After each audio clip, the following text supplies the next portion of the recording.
ఆజ్ఞ లేనిదే ఏదైనా జరుగునా, నీ కంచె దాటగా శత్రువుకు సాధ్యమా?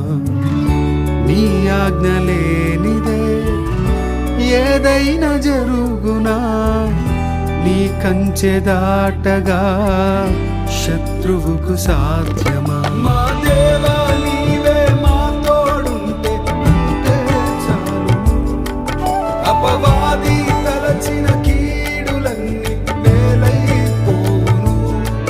మా దేవా నీవే మా తోడుంటే అంతే చాలును.